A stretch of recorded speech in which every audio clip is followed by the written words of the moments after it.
Hello बच्चों, welcome to SSL classes. आज हम लोग 10th क्लास फिजिक्स का एक और थ्योरम पढ़ने जा रहे हैं जिसका नाम है F बराबर आर बाई टू। लेकिन कल पिछले वीडियो में आपको बताया था क्या कि F बराबर आर बाई टू अवतल दर्पण में बताया था, ठीक है। लेकिन आज हम आपको पढ़ाते हैं उत्तल दर्पण के बारे में। किसके बारे में पढ़ाते हैं? तो उत्तल दर्पण में। उत्तल दर्पण में भी आपको बताते हैं कि फोकस दूरी जो होती है वक्रता त्रिज्या की आधी होती है ना। समझिएगा ध्यान से। देखिए यह कौन सा दर्पण है? तो उत्तल दर्पण। कौन सा दर्पण है? तो उत्तल दर्पण में, ठीक है। उत्तल दर्पण में समझिएगा, उत्तल दर्पण के बारे में बताते हैं कि इसका अंदर का भाग, भीतरी भाग कलर किया हुआ रहता है और परावर्तक कहां से होता है? तो बाहर से होता है। परावर्तक कहां से होता है? तो बाहर से होता है। देखिए तो कुछ बात हम लिखे हैं। लिखे क्या है कि F आर बाई टू उत्तल दर्पण में कहीं कहीं साबित करना है। तो माना कि एक्स वाई एक उत्तल दर्पण है। एक्स वाई क्या है? एक उत्तल दर्पण। देखिए यहाँ पे एक्स और वाई जो है ना, यह क्या एक बना है? तो उत्तल दर्पण है। क्या बना है? तो उत्तल दर्पण है, ठीक है। तो एक्स वाई, माना कि एक एक्स वाई क्या है? उत्तल दर्पण है। इसको बीचों बीच में क्या होता है? पोल होता है या ध्रुव होता है, ठीक है। यहाँ समझिएगा पोल हो गया। अगर यहाँ देखा जाए एक्स वाई एक उत्तल दर्पण है जिसमें P क्या है? ध्रुव है। फिर समझिएगा वक्रता केंद्र क्या है? तो C वक्रता केंद्र है, ठीक है। और उसके बाद समझिए फोकस क्या होता है? F होता है। तो नॉर्मली सब बात पहले लिखा हुआ था वही बात है, ठीक है। अब देखिए ध्यान से, इसमें जब प्रकाश इधर से आता है तो परावर्तन के बाद कहीं ना कहीं ऐसे लौटेगा। तो जब लौटता है ये प्रकाश, जब यहाँ से ऐसे आता है, लौटता है तो आता है और लौटता है तो कहीं ना कहीं परावर्तन होगा। तो परावर्तन का नियम भी होगा। क्या होगा? तो परावर्तन का नियम होगा। अब समझिए ध्यान से। तो ऐसा आपको एहसास हो रहा होगा कि सर जो यहाँ पे जो परावर्तन किरण हुआ है वह जो इस रेखा से कहीं ना कहीं मिलता जुलता रहता है। मतलब परावर्तन हुआ इस रेखा से, इसीलिए हम इसको डॉट डॉट से मिला दिए। दर्पण किस तरफ से, ठीक है। और अगर इसको देखा जाए, यहाँ समझिएगा, आपको पता होगा कि सर यहाँ कोण निकालने के लिए हम कहीं ना कहीं एक अभिलंब डालते हैं। तो यहाँ पे एक अभिलंब डाला गया। यहाँ पे क्या डाला गया? अभिलंब। तो अभिलंब तो यहाँ बी से ई तक ही अभिलंब है, लेकिन इस अभिलंब को हम थोड़ा सा दूर तक मिला दिए, ठीक है। तो मिला दिए तो यहाँ ऐसा आंकड़ा लगता है क्या कि यह जो रेखा गुजरा है ना, तो इसी रेखा सी बिंदु से कहीं ना गुजरा है। अगर यह डी वाला जो रेखा गुजरा है यह किस बिंदु से गुजरा हुआ है? तो एफ मतलब बिंदु से कहीं ना कहीं गुजरा हुआ है, ठीक है। चलिए इसके बारे में अब आगे समझते हैं। लिखा गया है क्या कि ए बी रेखा दर्पण से परावर्तन के बाद, अगर दर्पण से परावर्तन ए बिंदु से यहाँ पे आता है ना, अब बी से परावर्तन होता है तो कहीं ना कहीं डी बिंदु हो जाएगा। तो परावर्तन के नियम में हम आपको बताया था, परावर्तन के नियम में बताया था क्या कि आपतन कोण हमेशा परावर्तन कोण के क्या होते हैं? बराबर होते हैं। आपतन कोण हमेशा किसके होंगे? तो बराबर होंगे। तो परावर्तन कोण क्या होंगे? बराबर होंगे। अर्थात जिधर से प्रकाश आएगा, देखिए प्रकाश आया, टकराया, फिर से लौट गया, तो इसके बीचों बीच में एंगल निकालने के लिए हम अभिलंब खींचते हैं। जब अभिलंब खींचते हैं तो आपतन कोण को हम कहते हैं कोण आई, परावर्तन कोण को क्या कहते हैं? आर। तो कोण आई कोण आर के बराबर होगा। तो क्या यहाँ नहीं होगा? होगा। तो यहाँ देखिए, यहाँ ये जो भाग है इस भाग को कहेंगे क्या? आपतन कोण या कोण आई कहेंगे। और इस भाग को क्या कहेंगे? परावर्तन कोण, या इसको कहेंगे कोण आर कहेंगे, ठीक है। तो आपतन कोण परावर्तन कोण के बराबर होता है। एक कोई भी दर्पण हो, उत्तल हो या फिर अवतल हो, ठीक है। देखिए तो ए बी रेखा दर्पण से परावर्तन करते हैं। ए बी रेखा जो है दर्पण से परावर्तन होगा तो कहीं ना कहीं डी बिंदु पर चला गया। अर्थात हम कह सकते हैं कि आपतन कोण किसके बराबर होते हैं? तो परावर्तन कोण के बराबर होते हैं। और जब आपतन कोण बराबर होंगे परावर्तन कोण के, तो एंगल निकालिए। अगर हम ई आई वाला बिंदु का एंगल निकालते हैं तो इसको क्या कहेंगे? अच्छे समझिएगा। अगर आई वाला का मान निकालना है तो हम कहेंगे ना एंगल कोण ए बी ए, यही ना कहेंगे। कोण ए हो गया ये वाला, ठीक है। यहाँ पर कोण बी हो गया और यहाँ कौन हो गया? कोण ए। इसी को बोलते हैं आपतन कोण, है ना। आपतन कोण किसे कहते हैं? तो आपतित किरण और अभिलंब के बीच में घिरे कोण को क्या कहते हैं? आपतन कोण। यही बात लिखे हैं कि कोण A B E, A B E हो गया आपतन कोण, बराबर परावर्तन कोण में क्या होगा? D B E. देखिए यहाँ समझिएगा, यहाँ डी है, परावर्तित किरण है, डी बी ई। तो यह किस कोण को दर्शा रहा है बताइए? तो ये कोण आर को दर्शा रहा है। यह दर्शा रहा है कोण आई को, यह दर्शा रहा है कोण आर को, यह दर्शा रहा है कोण आई को, यह दर्शा रहा है किसको? तो कोण आर को। यह सीधा करके बता दिए, यह ऐसा उत्तल दर्पण में, ठीक है। अब आगे देखिए लिखा गया क्या? परावर्तन के नियम से ये बात तो हो गया। अब समझिए ध्यान से, आपको एक रेखा हम बताते हैं, ध्यान से समझिएगा। एक रेखा क्या बताते हैं कि जब भी दो किरणें, है ना, या जब भी दो रेखा आपस में जब कटती है, ठीक है, तो वहां पर कैसे कैसे मतलब भुजा बराबर होते हैं। जैसे देखिए, अगर इस बिंदु को देखा जाए, इस रेखा को देखा जाए, तो आपको दिख रहा होगा ई से जो सी का रेखा है, ऐसा दिख रहा है आपको ई से सी। कौन सा? ई से लेके सी है। तो अगर यहाँ हम ई लिख दें और यहाँ सी लिख दें तो ऐसी रेखा हो गया। और एक और रेखा आपको दिख रहा होगा डी से लेकर एफ तक, तो ये आपको दिख रहा होगा सर ऐसे रेखा दिख रहा होगा, जो कहां से कहां? तो डी से कहां तक है बताइए? तो डी से है एफ तक, ठीक है। और किस बिंदु पर कट रहा है? तो दोनों कट रहा है किस बिंदु पर? तो बी बिंदु पर। किस बिंदु पर कट रहा है? तो बी बिंदु पर। समझ में आ रहा होगा बात ना, ठीक है। आप देखिए, आपको पता होगा जब दो रेखाएं आपस में कटती है तो इसके इधर का कोण जो होता है ना, इधर के कोण के बराबर होता है। और इस कोण को कहते हैं, किस एंगल से बराबर होता है? इसको बोलते हैं सम्मुख कोण। कौन का क्या कहते हैं? तो सम्मुख कोण। अगर यहाँ 60 डिग्री है तो यहाँ भी कितना होगा? तो 60 डिग्री होगा। किस कोण से बताइए? किस कोण से बताइए, तो इसको बोलते हैं सम्मुख कोण से। तो अब बताइए यहाँ का कोण जो है ना, ये कोण आर जो है ना, इसके एकांत मतलब इसका कहीं ना कहीं सम्मुख कोण से इधर का कोण कहीं ना कहीं बराबर होगा। देखो यहाँ लिखे हैं सम्मुख कोण से कौन कौन सा कोण बराबर है, देखिए। अच्छा, इसको समीकरण फर्स्ट भी मान लिया था, परावर्तन का नियम से जो निकला था, अर्थात हम ए बी ई का जो मान है, अच्छा देखिए ए बी ई कौन है, ए बी ई मतलब इस वाला भाग को बोल रहा है, ए बी ई इस वाला भाग को बोल रहा है, ठीक है। तो यह जो भाग है, थोड़ा सा कलर चेंज करते हैं और आपको ज्यादा समझ में आएगा, है ना। कलर कैसे रखे, चलो ब्लू रखते हैं, सॉरी। देखिए तो यहाँ करेंगे तो यहाँ कोण ए, यहाँ आ गया तो कौन हो गया बी, और यहाँ क्या हो गया तो ई। तो इस भुजा इस कोण के बारे में बता रहे हैं, आपतन कोण के बारे में बता रहे हैं, ठीक है। और यह जो है ना किसके बराबर होगा सम्मुख कोण से, तो सी बी एफ का। देखो यहाँ सी है, यहाँ बी है और यहाँ क्या है एफ है, तो यह कोण के क्या होगा आपस में बराबर होंगे। इसका कोण जो है, यह जो भाग है इसके कोण के क्या होंगे बराबर होंगे। किस कोण से होगा तो सम्मुख कोण से। अर्थात हम कह सकते हैं क्या, जब ये दोनों आपस में बराबर है तो जहां जहां कोण ए बी ई है वहां वहां हम क्या कह सकते हैं, तो कोण सी बी एफ कह सकते हैं, ठीक है। और इधर परावर्तन कोण तो बराबर ही है, परावर्तन कोण कितना है डी बी ई, तो यहाँ भी परावर्तन कोण कितना है डी बी ई। अब इसको समीकरण फर्स्ट माने थे, इसको समीकरण सेकंड माने थे।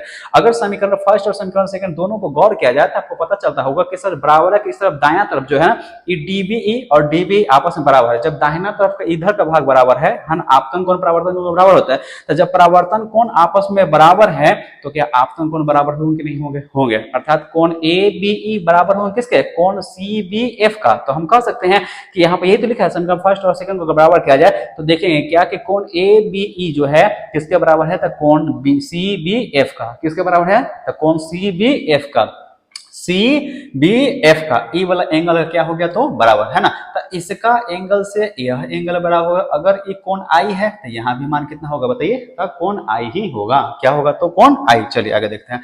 आगे देखिए लिखा गया क्या, अगर थोड़ा सा और गौर कीजिएगा कि इसमें देखिए ध्यान से, एक और समीकरण निकालने के लिए इसमें दिख रहा होगा आपको कि देखिए इसमें दो समांतर रेखा है ना, एक समांतर ए से दिख रहा होगा बी तक आया हुआ है और एक दिखा हुआ क्या, यहाँ देखिए पी से सी दिख रहा होगा, है ना। ये मतलब पी से सी कहिए चाहे एफ से सी कहिए, मतलब ये रेखा हमेशा आगे की ओर बढ़ रहा है, तो ठीक है। तो आपको पता होगा सर समांतर रेखा के बारे में फिजिक्स में पढ़े होंगे पहला चैप्टर में, समांतर रेखा जो आपस में कभी कटता नहीं है। तो यह रेखा आपस में कटता नहीं है, लेकिन इसमें एक विभेद मतलब यह कटने वाला एक रेखा है, ठीक है। और जब ऐसे कटते हुए अभिलंब से कटते हुए अगर आता है, देखिए यह अभिलंब क्या हो रहा है, काटते हुए निकल रहा है, ठीक है। यह रेखा अगर थोड़ा सा और आगे क्या कर देते हैं, तो अगर करेंगे तो यहाँ पर एक कोण होता है, देखिए कोण कैसे बराबर होता है। तो अगर यहाँ पहली रेखा का यह जो कोण है इस कोण के बराबर होता है, यह जो कोण है इस कोण के बराबर होता है, तो किसके अनुसार होता है, तो संगत कोण के बराबर होता है। यह जो है इसके बराबर होता है, ठीक है। यह जो होता है इसके बराबर होता है, नीचे का भाग नीचे वाला से बराबर होता है और इसका नीचे का भाग नीचे के बराबर होता है, ठीक है। तो यह सब आपस में किसके बराबर, किसके अनुसार बराबर होते हैं, तो संगत कोण के बराबर होते हैं। किसके कोण के बराबर होते हैं, तो संगत कोण। तो लिखा गया क्या कि ए बी जो है समानांतर है किसका, पीसी का।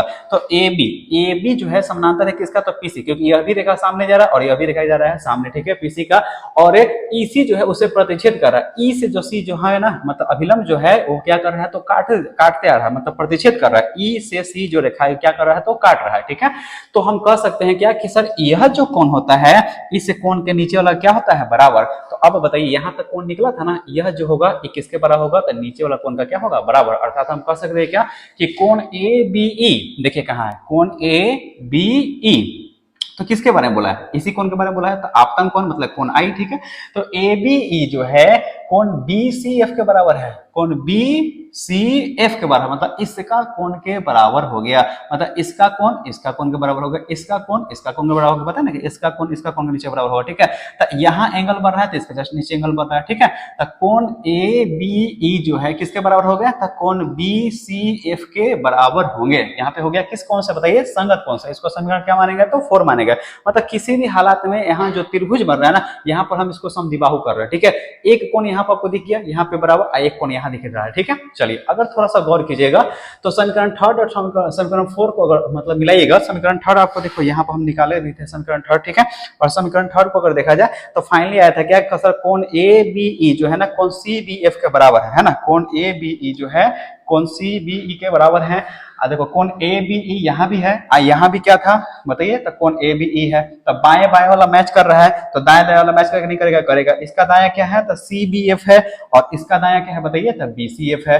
तो देखो बी सी एफ मतलब इस एंगल को, बीच में कौन है, इस एंगल को बता रहा है, और इसके पहले कौन था बताइए, तो यहाँ एंगल लिखा हुआ था सी बी एफ है, मतलब देखो सी बी एफ है, मतलब यह कोण आपस में क्या है, बराबर है। तो एक बात याद रखिएगा, जो भी कोण बराबर होते हैं उसके सामने वाला भुजा हमेशा बराबर होते हैं। कोण के सामने वाला भुजा बराबर, देखिए तो इस कोण के सामने वाला भुजा कौन सा है, ए वाला है, इस कोण के भुजा के सामने कौन सा भुजा है, ए भुजा है, अर्थात यह जो भुजा है मतलब कौन सा, एफ सी जो है वह बी एफ भुजा के बराबर है।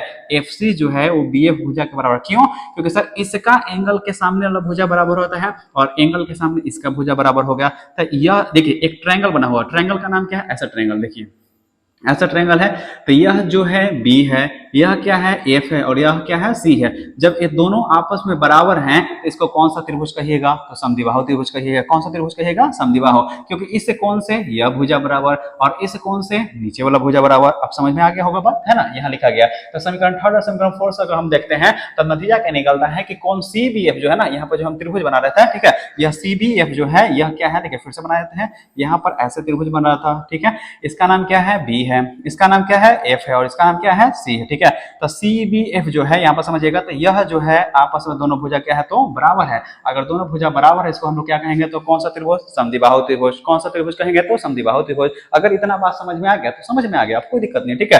अर्थात हम कौन सा भुजा बराबर किए हैं, तो सी एफ जो है बी एफ के बराबर है। हम भी वही बात कहें, सी एफ जो है वो किसके बराबर है, तो बी एफ के बराबर है। ये दोनों आपस में क्या हो गया, बराबर हो गए। आगे देखिए, अब थोड़ा सा और दिमाग लगा, यदि मान लीजिए हम प्रकाश का परावर्तन मतलब कहीं ना कहीं दर्पण में ऊपर कर रहे हैं, अगर यही प्रकाश का परावर्तन अगर बीचों बीच में इसी रेखा पे कर देंगे, अर्थात यह जो बी बिंदु है वह पी के काफी नजदीक होगा, तो जो बी से एफ का जो दूरी है वही ना पी से एफ का दूरी होगा।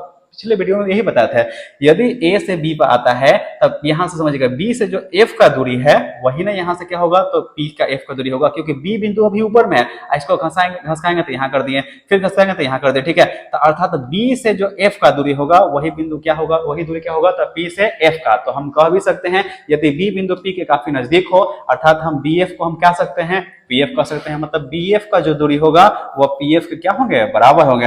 बीएफ का जो दूरी होगा वह पीएफ का क्या होंगे, तो यहाँ पी बिंदु है, ठीक है, पीएफ का क्या होंगे, तो बराबर होंगे। इस वीडियो को 3-4 बार देखिए, आपको समझ में आ जाएगा, ठीक है। चलिए आगे देखिए, अब थोड़ा दिमाग लगाइए कि सर बीएफ जो है पीएफ के बराबर है, तो अब समझिएगा यहाँ पर सर सीएफ का तो सीएफ लिख दिए, और जहां जहां बीएफ है वहां का हम क्या कर दिए, तो पीएफ लिख दिए। क्या लिख दिए, तो पीएफ लिख दिए। अब थोड़ा दिमाग लगाइए कि सर सीएफ किसे कहते हैं। देखिए सीएफ यहाँ पर है, आपको दिख रहा होगा, सर सीएफ है, तो सीएफ किसे कहते हैं। अगर सीएफ का मान निकालना है, सीएफ का मान निकालना होगा, तो यहां समझिएगा, पिछले वीडियो में यही बताया था। देखिए अच्छे समझिएगा, यहां लिखा हुआ है रेखा क्या, अरे यार, यहाँ रेखा है, 3 बिंदु हम दर्शाते हैं। ये बिंदु का नाम सी है, इस बिंदु का नाम एफ है, और इस बिंदु का नाम क्या है, पी है, ठीक है। अगर हमें मान लीजिए कि सी एफ का वैल्यू निकालना है, इसका वैल्यू निकालना है, तो हम क्या करते हैं कि हम पीसी में से अगर हम पी एफ को घटा देंगे तो क्या यह मान निकलेगा, नहीं निकलेगा, निकलेगा, ठीक है। कल बताया था ना छोटा वाला, ठीक है। यहाँ समझिएगा, तो इसका वैल्यू अगर निकालना है तो बड़े में से छोटे को घटाइए। तो यहाँ एफ सी एफ का मान निकालना है तो हम क्या घटाएंगे, तो पीसी में से क्या घटाएंगे, तो पी एफ घटाएंगे। यही बात लिखे कि सीएफ का मान निकालना था, पीसी में से क्या घटाएंगे, पीएफ घटाएंगे, और बगल में क्या लिखा हुआ है, पीएफ है। ये पटे माइनस में पीएफ है, पटे तो क्या में हो गया, प्लस में हो गया। तो पीसी बराबर पीएफ और पीएफ जोड़िए, कितना हो गया, 2पीएफ हो गया। तो पीसी, अच्छा पीसी बराबर 2पीएफ हो गया। और पीसी कहते किसे हैं, देखिए पी मतलब क्या हो गया बताइए, ध्रुव, और सी मतलब वक्रता केंद्र। तो बताइएगा ध्रुव और वक्रता केंद्र को ही तो हम लोग त्रिज्या कहते हैं, वक्रता त्रिज्या कहते हैं। क्या कहते हैं, वक्रता त्रिज्या। ध्रुव और वक्रता केंद्र के दूरी को हम लोग क्या कहते हैं, वक्रता त्रिज्या। और वक्रता त्रिज्या को क्या से सूचित करते हैं, आर से। तो आर हो गया, 2 का 2 हो गया। और पीएफ किसे कहते हैं, तो पी से एफ का दूरी को फोकस, देखो पी मतलब ध्रुव, एफ मतलब फोकस, ठीक है। तो ध्रुव से फोकस की दूरी को फोकस दूरी कहते हैं, और फोकस दूरी को क्या से सूचित करते हैं, एफ से। अर्थात एफ का जब मान निकालेगा तो 2 गुना में नीचे आया तो भागा में, तो ए बराबर क्या हो गया, r/2, है ना। बहुत इंपॉर्टेंट है, उत्तल दर्पण में भी ए बराबर r/2 बहुत इंपॉर्टेंट है, और अवतल दर्पण में ए बराबर r/2 बहुत इंपॉर्टेंट है। दोनों को एकदम रट जाइए, है ना। पक्का है कहीं ना कहीं 3 नंबर एक क्वेश्चन पूछता है, कंफर्म आएगा ही आएगा। मिलते हैं नेक्स्ट वीडियो में, तब तक के लिए जय हिंद।